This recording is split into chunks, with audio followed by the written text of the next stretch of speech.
Hello everyone. हाँ करो सभी भले आसा सब लोग ठीक हो।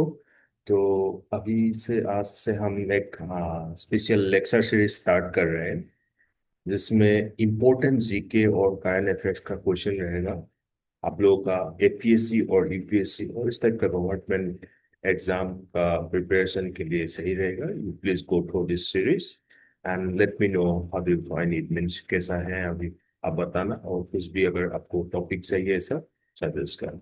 So without any delay, let's start today's session. First question is, consider the following statements regarding the greater one-horned rhinoceros. Core বিষয় question, right? जो Assam का famous है, of course. It is currently categorized as endangered under the IUCN Red List of the threatened species. Second option, the Standing Committee of the National Board for Wildlife, SCNBWL, recently approved a landmark initiative to implement a DNA-based indexation system for its conservation. And third option is Kaziranga National Park in the Assam hosts over 70% of the world's population of the species. और आप लोगों को बताना है which of the following statements given above are correct. ठीक है, option A B, मतलब ए में क्या क्या है, वन एंड टू, बी में टू एंड थ्री, सी में वन एंड थ्री और डी में वन टू थ्री। देखो यहाँ पे आपको वीडियो को पॉज करना है। मैं तरीका बता रहा हूँ कैसे आप लोग आंसर करोगे। अपना कॉपी पेन निकाल लेना जो भी है, और खुद इस क्वेश्चन को पढ़ के सही ऑप्शन को देखना। उसके बाद अभी मैं आंसर बताऊंगा, चेक करके देना। अगर सही है तो प्लस टू देना, और गलत हो रहा है आंसर तो -1 देना। ठीक है, हो गया। ये क्वेश्चन पूरा देख लिया आप लोगों ने। तो इसका आंसर है आपका B, that is two and three correct है। सो यहाँ पे जो स्टेटमेंट वन है इनकरेक्ट है, क्योंकि जो क्रेटर वन ऑन राइनोसेरस है ये लिस्टेड है vulnerable, that is VU on the IUCN red list, reflecting its recovering from the near extinction. Then statement 2 and 3 correct है। ठीक है, SCNBWL approved a DNA-based indexing project, and the Kaziranga National Park, of course, holds the share of 70% of the global population, more than 70% in fact। तो ये दोनों सही है। ठीक है, तो सेकेंड क्वेश्चन में आते हैं। The PAX partnership recently launched the third India-Australia annual summit in Melbourne, primarily aims at focusing on food shape। Very important question। ठीक है, आने का बहुत संभावना है, और पहला वाला भी तो बहुत ज्यादा है जो भी एपीएससी के लिए प्रिपेयर कर रहे हैं। तो ऑप्शन ए है maritime security and deep sea mining, option B climate mitigation and renewable energy integration, and option C है cyber critical technologies and supply chain, and option D है space exploration and exterior mining. तो समझ में आ गया आपको क्या करना है। अभी यहाँ पे आपको पॉज करना है। ठीक है, ऑप्शन को सही से देख के लगाना है। डोंट वरी, मैं आंसर बताने ही जा रहा। तो इसका आंसर है सी, cyber critical technologies and supply chains. It is launched by Prime Ministers of India and Australia. And the PAX, and PAX stands for the Australian-India Partnership on Cyber Critical Technologies and Supply Chain. And its goal is to secure the technological ecosystem of the Indo-Pacific against foreign interferences and disruptions।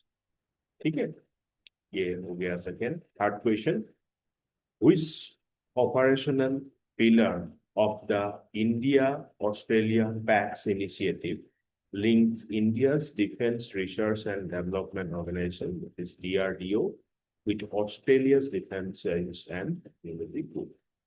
Pillar 1, supply chain and resilience. Pillar 3, comprehensive cybersecurity. Pillar 4, Indo-Pacific digital resilience, and Pillar 5, multi-domain defense research। तो इसमें से कौन सा आपका इसके साथ जुड़ा हुआ है, राइट? और इसमें आंसर रहेगा option B, that is pillar 5। Under pillar 5, multi-domain defense research, India's DRDO and Australia's DSTC are actively collaborating to develop or co-develop advanced materials and maritime surveillance systems and linked defense startup ecosystem. ठीक है, याद रखो. Next question. With reference to the IMET 05 test successfully executed by our ISRO, you consider this statement, doing statement. So first, it is the 5th integrated main parachute airdrop test conducted for the Gaganyaan mission. And then second, operation was jointly executed by ISRO and the Aerial Delivery Research and Development Establishment, that is ADRD of DRDO, that the test successfully verified sequentially this briefing a vital feature where a parachute opens in control stages rather than all at once. ये अभी news में भी था. तो आपको बताना है कि कौन सा स्टेटमेंट सही है या वो ऑप्शन में से A, B, C, D. A 1 and 2, B 2 and 3, C 1 and 3, D 1 to 3. ध्यान से क्वेश्चन को पढ़ो, पॉज करो, आंसर लिखो अपना. आप मैं बताता हूँ आंसर क्या है. इसका आंसर है 1, 2, 3, that is D. All the statements are correct. The IMET 05 test was carried out at the ADRDE drop zone in Shiopur using an IAF IL-76 aircraft to drop a dummy capsule payload. ठीक है. Objective क्या था? Objective ये था कि to validate parachute structure limits and check the distributing mechanism that prevents the fabric from tearing under extreme aerodynamic re-entry loads. ठीक है. Then next question है आपका, consider the following pairs regarding transboundary rivers and fissures. ये फिर से एक important question हो जाता है आपका. जैसे कि आप ये रिवर्स का नाम पढ़ो. Okay, Khawthlang Tuipui river, ये है आपका एसोसिएटेड जियोग्राफिक लैंडमार्क दिया हुआ है Mizoram and Bangladesh. Then Karnaphuli river, downstream name of this Khawthlang Tuipui, क्योंकि अभी हाल ही में न्यूज में था ये river. Then Kaptai Dam formed under the Karnafuli river. बताओ, how many pairs are correctly matched? A, that is 1 pair. B, 2 pairs. C, all these. तो बताओ, D, none of the pairs. तो समझ में आ ही गया होगा. इसका आंसर है C, that is all are correctly paired. This Khao Lang Tuipui, sorry for my pronunciation, कुछ गलत बोल रहा हूँ तो, ये रिवर जो है आपका Lushai, that is Mizo hills of Mizoram से ओरिजिनेट होता है. और ये एक ट्रांसबाउंडरी बॉर्डर लैंडमार्क फॉर्म करते हैं. कहाँ पे? Near Tlabung before crossing the into Bangladesh, जहां इसको जाना जाता है कर्णाफुली.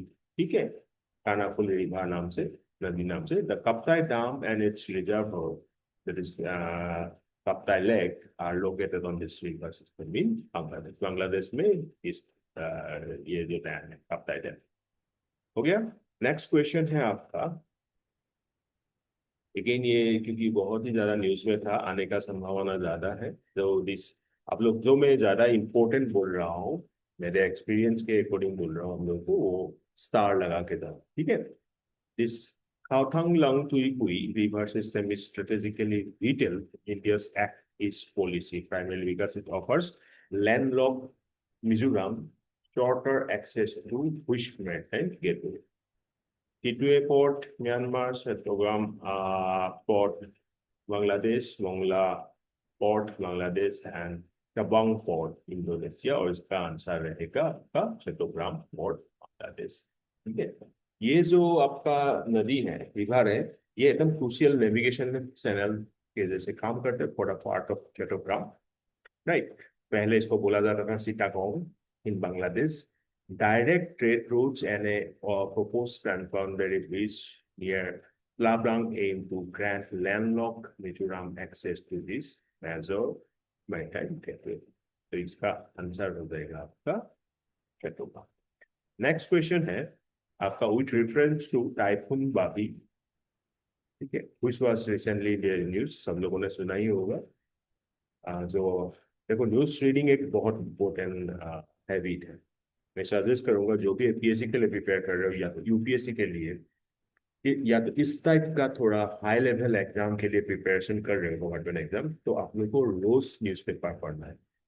और मैं सजेस्ट करूंगा एटलीस्ट आप लोग Assam Tribune and the Hindu, ठीक है, इसमें से कोई एक एटलीस्ट, दोनों पढ़ पाओ तो सही है, एक एटलीस्ट रोज वाला, ठीक है, ऊपर ऊपर से सही, एटलीस्ट 15 to 30 मिनट्स आप उसके लिए देना। तो ये जो टाइफून बाबी है ये क्या है, इसके ऊपर जो दिया है statement, it develop as a massive tropical cyclone in the Western Pacific Basin. It triggered alerts across Japan's Sakishima Islands and Taiwan, and the name है Babi that was contributed to the tropical cyclone roster by India. आपको बताना है कौन सा statements सही है। ए में 1 2, B में 2, सी में 2 थी, डी में आपका 1 2 थी। आप फिर से इसको स्क्रीनशॉट लो, आंसर लिखो और इसका आंसर होगा आपका ए, दैट इज 1 and 2। तो यहाँ पे स्टेटमेंट ही इनकरेक्ट है क्योंकि जो ये नाम बाभी है that was contributed to World Meteorological Organization of UMO Typhoon Committee rostered by Vietnam, not India। तो ये वियतनाम से जुड़ा हुआ है, ठीक है, इंडिया से नहीं। टाइफून बाभी। Next question, which of the following atmospheric condition directly favor the rapid intensification and massive physical size of Typhoon Babi in the Philippine Sea? One, exceptionally high sea surface temperatures ranging 29 to 30 degrees centigrade, very low vertical wind shear 5 to 10 knots, high relative humidity levels in the middle atmosphere. So select the correct answer using the code A में 1 2, B में 2 G, C में 1 G and D में 1 2। और इसका answer हो जाएगा आपका D, सारे कंडीशन सही है, ठीक है। The elevated SST compressed thermal energy to the core, the low vertical wind shear allowed the convective wall to stand vertically without dripping apart, and the high mid atmosphere humidity sustained the storm size। तो next question है आपका with reference to strategic geography and history of New Zealand, क्योंकि अभी हाल ही में आपको पता होगा हमारे प्रधानमंत्री प्राइम मिनिस्टर नरेंद्र मोदी जी का विजिट था, तो इससे रिलेटेड एक क्वेश्चन है। Consider the following statement, in the indigenous Maori language the county is known as Aotearoa. Okay, पीछे बोल रहा हूँ प्रोनाउंसिएशन में अगर प्रॉब्लम सब लग रहा है तो आप इग्नोर करिएगा, आप सही से प्रोनाउंस करिएगा एओटियर का। Okay, it achieved full legislative independence from Great Britain for the normal adoption of the Statute of Westminster in 1947. It recognizes the British monarch as the head of the state, represented locally by a governor general। आपको ठीक से बताना है कौन सा statements ठीक है। तो इसका आंसर है आपका टी, सभी जो स्टेटमेंट है दे आर टेक्सुअली एक्यूरेट। न्यूजीलैंड को बोला था एओटियोरा is situated in the southwestern Pacific Ocean as part of Polynesia. It was formally annexed via the Treaty of Waitangi 1840 में हुआ था जो, ठीक है, और इसको प्रोग्रेसिवली ट्रांजिशन किया गया फुल इंडिपेंडेंस में आया the statue of Westminster adoption in 1947। और ये जो है it remains in constitutional monarchy after 3 साल्स ठीक, ठीक, ये है ये नाम जो है ना यूट्रेरिया, मुझे लगता है ये इम्पोर्टेंट है, मैं हाईलाइट कर देता हूँ ज्यादा। देन आज का लेक्चर सीरीज का लास्ट क्वेश्चन है, according to recent data analytical matrix cited in the discussion of India's deep-shared future, what is the estimated adjusted youth unemployment rate among educated youth in India once hidden or discouraged youth are factored into PLF's baseline? और यह question है, important question है। A 2%, B 8%, C 18%, D 25%। और इसका answer है आपका C। Okay, तो ये जो है अप्रोक्सीमेटली 18% के बराबर है। While the official periodic labor force survey, full form भी आता है पीरियोडिक लेबर फोर्स सर्वे, जो कि आपका क्या करते हैं, रिकॉर्ड करता है headline youth unemployment at lower rate approximately 2%. The analysis points out that when including 2.4 crore discouraged youth who have stopped looking for work due to recruitment delays and anomalies, the adjusted unemployment among educated youth rises significantly to 18%. तो PLFS के मुताबिक जो ये number है unemployment adjusted, ये term भी आता था, ठीक है, डायरेक्ट ऐसा टर्म देके आपको पूछ सकते हैं। एडजस्टेड अनएम्प्लॉयमेंट ये है अप्रोक्सीमेटली आपका 18%, ठीक है। तो ये सारे क्वेश्चंस था आज के सीरीज के लिए। ये सीरीज कंटिन्यू रखूंगा मैं आप लोगों के लिए, बस आप लोग साथ में रहिएगा, ठीक है। कमेंट वगैरह करिएगा अगर इम्पोर्टेंट है, और कुछ और डिस्कशन करना तो बताइए। Thank you very much. जय आया होम।